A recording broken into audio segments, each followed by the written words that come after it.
Bakit mahalaga ang laman ng emergency go bag?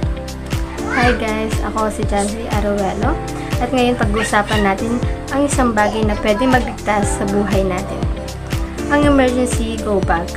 Kung sakaling magkaroon ng lindol, baha o anumang sakuna, dapat laging handa.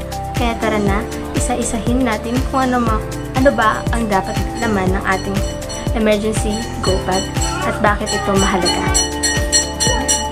Unang-una, kailangan natin ng tubig at mga pagkain na hindi madaling masira. Kung may sakuna, hindi mo alam kung kailan ka makakabalik sa normal na supply ng pagkain na tinumin. Tubig para sa hydration at ready-to-eat meals or mga canned goods para hindi or maiwasan natin yung magutom tayo. Next naman is first aid kit dahil hindi natin alam kung magkakaroon tayo ng mga sugat or minor injuries sa gitna ng sakuna. Kailangan natin ng bandage, alcohol, and mga basic medicine para maagapan agad. Katulad ng mga ito. And ito naman para sa mga bata. Next, we have here flashlight and much better if may mga extra batteries kayo dahil kung sakaling mawalan ng kuryente, hindi naman siguro natin gugustuhin na gumalaw tayo sa dilim, diba? So, makakatulong din ito para makakita tayo ng mga nire-rescue.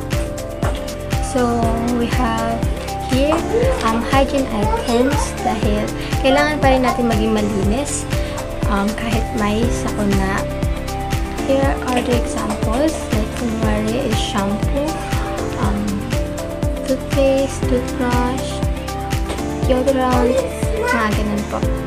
Kailangan natin maging malinis kahit na may sakuna tayong dinaranas. And para protektado din tayo and iwas sakit.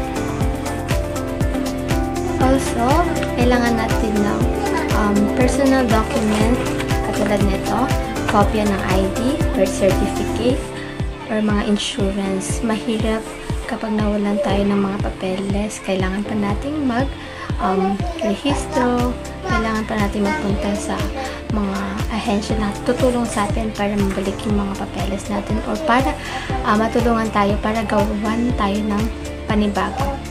So, kaya dapat nakasil ito sa waterproof para may copy tayo. Ito din, meron din tayo ditong maliit na radyo. Bakit nga ba kailangan natin ng radyo? Kung wala tayong gadgets, kailangan natin ng radyo para stay updated pa rin tayo sa mga balitang pinapahatid sa atin ng mga katulad ng barangay, katulad ng mga balita, katulad ng 24 oras. Kasi para malaman natin kung ligtas na ba tayo makakabalik sa ating mga sari-sariling tahanan. So, meron din tayo dito mga damit and undergarments na kailangan natin and after natin gamitin yung mga hygiene kit, ito yung gagamitin natin because after natin maligo, kailangan natin magpihis. And also, meron din ako ditong laruan dahil meron akong kapatid na bata and minsan takot sila sa mga kulog, sa mga tunog na naka-ano sa tenga nila. Kaya kailangan din namin nito. Meron din ako ditong lupit. Bakit nga ba kailangan natin ng lupit? Kasi minsan meron tayong nararanasan na pagbaha. Minsan mabilis ang agos ng tubig. Kailangan natin ng lupit para ito yung magiging hawakan natin kung sakaling malakas ang pag-agos ng tubig. So, ayun yung mga kadalasan nakikita natin sa loob ng ating mga emergency go bag or emergency kit dahil isa itong lifeline sa oras ng panganib. Huwag nating hintayin na mangyari ang sakuna bago tayo maghanda. I-prepare mo na yan ngayon and stay safe and stay ready.